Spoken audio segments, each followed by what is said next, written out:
When a homeless kid shouted, "Don't eat that," no one expected what would happen next.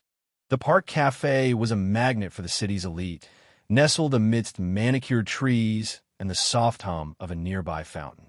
It was midday, and the cafe buzzed with vibrant energy. Waiters in crisp uniforms gracefully navigated the tables, balancing trays of gourmet dishes and freshly brewed coffee. The air was filled with the aroma of warm bread mingled subtly with blooming flowers. Yet, amidst this elegance sat one man seemingly detached from it all. At the cafe's prime table sat Franklin Monroe, a name synonymous with influence and wealth. Monroe had constructed his empire from humble beginnings, initiating with real estate in his 20s and later branching into ventures few could imagine. At 72, Franklin's demeanor radiated the confidence of a man who owned not just his own world, but possibly the worlds of those around him. His tailored suit and gold-rimmed glasses spoke eloquently of his opulent lifestyle. Yet, as he scanned the menu, his movements were hesitant, nearly uncertain. Across from Franklin sat Vanessa, his significantly younger wife, who appeared as though she had stepped directly from the glossy pages of a fashion magazine. Her dark hair elegantly framed her flawless features, accented by vivid red lipstick. Every inch of her screamed sophistication, though her smile never fully reached her eyes. She twirled a diamond bracelet absently, her attention firmly fixed on the glowing screen of her phone. Just outside the cafe's patio, a boy hovered silently, almost invisible to those within. He was thin for his age, lost in an oversized hoodie that concealed his slender frame. His observant eyes darted anxiously from table to table, searching plates and pockets for opportunities. His name was Elijah, unknown by patrons but a common presence on these streets.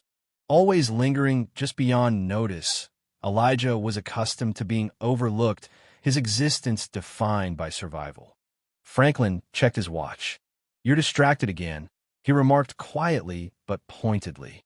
Vanessa looked up, smiling faintly but without genuine warmth.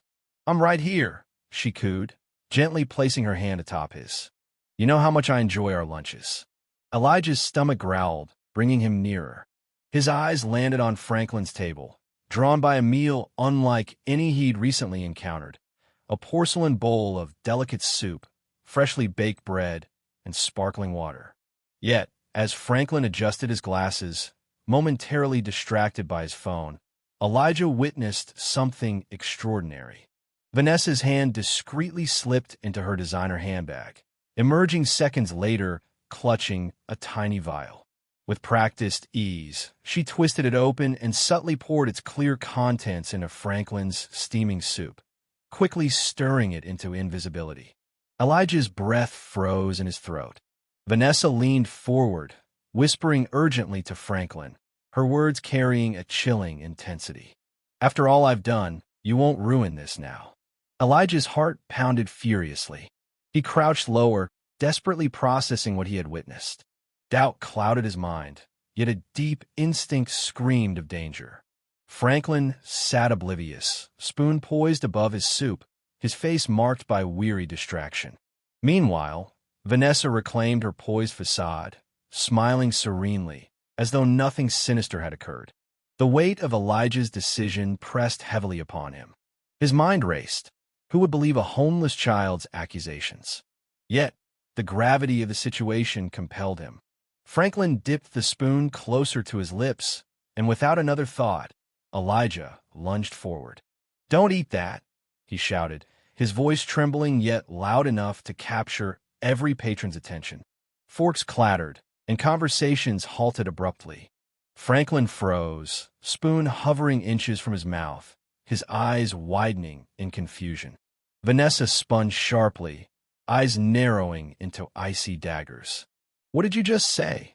she demanded, her voice slicing through the silence. Elijah stood firm, despite shaking legs. "She put something in your food. I saw her do it. Don't eat it." Gasps filled the cafe. Every eye turned toward the unfolding scene, tension palpable. Franklin slowly placed his spoon down, turning towards Vanessa. "What is he talking about, Vanessa?" His voice betrayed quiet suspicion. Vanessa's composure shattered instantly. She rose swiftly, voice trembling with rage. "This filthy liar is accusing me? He'll let you in here." Unfazed by her venom, Elijah raised his voice clearly. "She put something in your soup. Smell it if you don't believe me." Franklin hesitated, scrutinizing Vanessa closely. "Vanessa, what's going on?" "He's lying," she spat contemptuously. "Probably looking for a handout." Elijah stepped closer, courage swelling within him. "I'm not lying. You need to believe me. She doesn't want you to find out." Franklin considered carefully, torn between suspicion and disbelief. Finally, he spoke quietly yet decisively. "Describe what you saw." "A small clear vial," Elijah explained rapidly. "She poured it when you looked away." Police sirens echoed nearby, summoned by a waiter witnessing the altercation. Vanessa's facade shattered further as panic set in. "Bernard, this is absurd." "Test it," Elijah urged Franklin desperately. "You have the resources. Find out the truth." Franklin's jaw tightened, his gaze settling coldly on Vanessa. "You've been distant lately. Are you seriously trying to poison me?" Vanessa floundered, rage mixing with fear. The police arrived promptly, their presence amplifying the tension. Franklin directed their attention to the soup, calmly but decisively recounting Elijah's accusation. Vanessa's anger erupted. "This is ridiculous. You trust this street kid over me. We'll have the soup tested," the officer stated neutrally, eyeing Vanessa carefully. Cornered, Vanessa finally snapped, her voice laced with bitterness. "Yes, I was tired of living under your shadow, your control." The cafe erupted into shocked murmurs. Franklin's face paled as Vanessa was arrested, screaming her innocence while her guilt became undeniable. As the officers escorted Vanessa away, Franklin turned his attention to Elijah. "Sit," he commanded softly, inviting Elijah to join him. Elijah sat hesitantly, anxiety evident. Franklin regarded him solemnly. "You saved my life today," Franklin admitted sincerely. "I don't know how to thank you. I couldn't let someone get hurt," Elijah murmured humbly. Franklin nodded thoughtfully. "Most people wouldn't have done what you did. You have real courage." Elijah shifted uncomfortably. "I just don't like seeing people get hurt." Franklin, observing Elijah closely, softened further. "How long have you been out here?" Elijah hesitated before admitting quietly, "A long time." Franklin nodded slowly, pulling out his phone. "Help is coming. A trusted friend will ensure you have a safe place tonight." "You don't have to," Elijah protested immediately. "You didn't do this expecting payment," Franklin smiled gently, "which is precisely why you deserve help. The world needs more people like you, Elijah." Warmth spread through Elijah, an unfamiliar yet comforting sensation. Franklin gazed thoughtfully across the cafe, recognizing the significance of Elijah's courage. "Sometimes we're given chances to rewrite someone's story," Franklin mused quietly. "Today, you changed mine. Perhaps now, I can help rewrite yours." Hope flickered in Elijah's eyes, ignited by kindness and acknowledgement he'd long forgotten existed. Around them, patrons quietly dispersed, reminded profoundly that courage and compassion could arise from unexpected places.